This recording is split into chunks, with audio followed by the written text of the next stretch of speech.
Good morning again. Good morning. Good morning. Another glorious and awesome and wonderful day. Yesterday I was thinking about something. I had something in my notes for I don't know how long, but thinking about change yesterday brought it back up about how change is often resisted. I'll get to that in a minute. But it brought up some notes about Jesus, the Son of God, the Lord of glory. And if you read in Matthew chapter 21 and verse 33, he tells a parable. He says, listen to another parable. That's how we know it's a parable. He said so. There was a certain landowner who planted a vineyard and built a wall around it. He dug a wine press in it and built a tower. Then he rented it to vine dressers and went to a distant country. Now, this parable is about Jesus, right? About the Father and Jesus, about what God has done. He went to a distant country, wasn't around, he wasn't there actively doing things. When the season of the fruit drew near, he sent his servants to the vine dressers to receive his fruit. The vine dressers took his servants and beat one, killed another, and stoned another.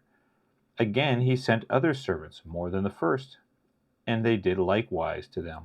Last of all, he sent his son. Now he's talking about the son. So the father built this vineyard. He made something good for the people.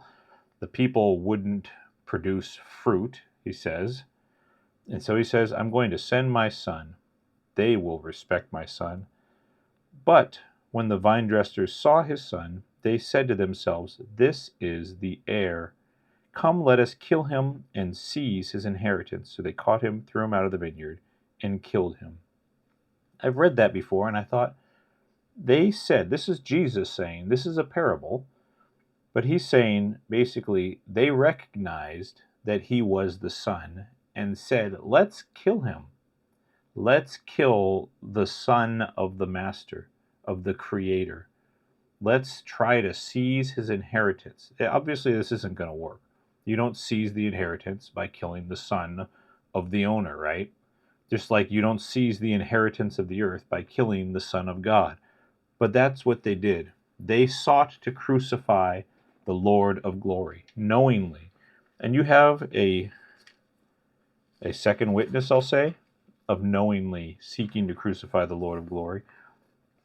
Back in Matthew chapter 2, when it says, now after Jesus was born in Bethlehem of Judea in the days of Herod the king, wise men came from the east to Jerusalem, saying, where is he who was born King of the Jews? For we have seen his star in the east and have come to worship him. So they said, where is the King of the Jews, the one born that way? When Herod the king heard these things, he was troubled, and all Jerusalem with him. They were troubled. Oh no, the king was born. And when he had gathered all the chief priests and scribes of the people together, he inquired of them where Christ should be born. It bothered him that the Messiah was born. He didn't say they gathered together and just sought the land to find out where this baloney Eastern religion wise men, magi, had thought he was going to be born. No, he said, where Christ. They knew the scriptures. They sought the scriptures. And they told him in Bethlehem in Judea. And then he gives the prophecy of it, right?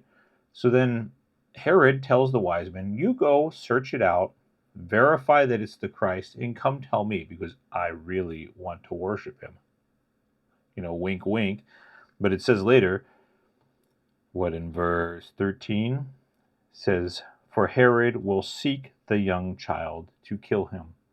So Herod, for his little pittance of power. Herod wasn't even really the king. He was like a planted king by Rome, permitted to rule over the Jews, didn't really have the legitimate authority to be there.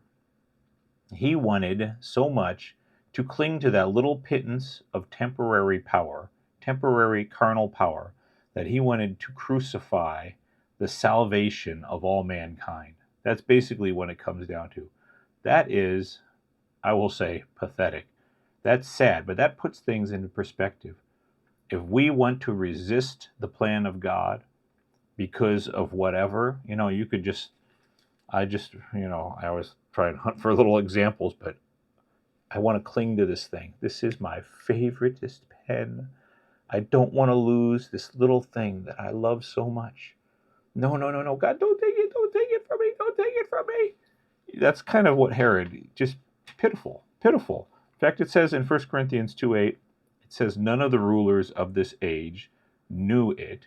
And it's talking about the hidden wisdom of God, God's wisdom. They didn't know it, for had they known it, they would not have crucified the Lord of glory. Now, in one sense, we might be thankful because the crucifixion of the Lord brought salvation to all mankind. But in another sense, we look at it and we say, why? Why would we make that kind of decision?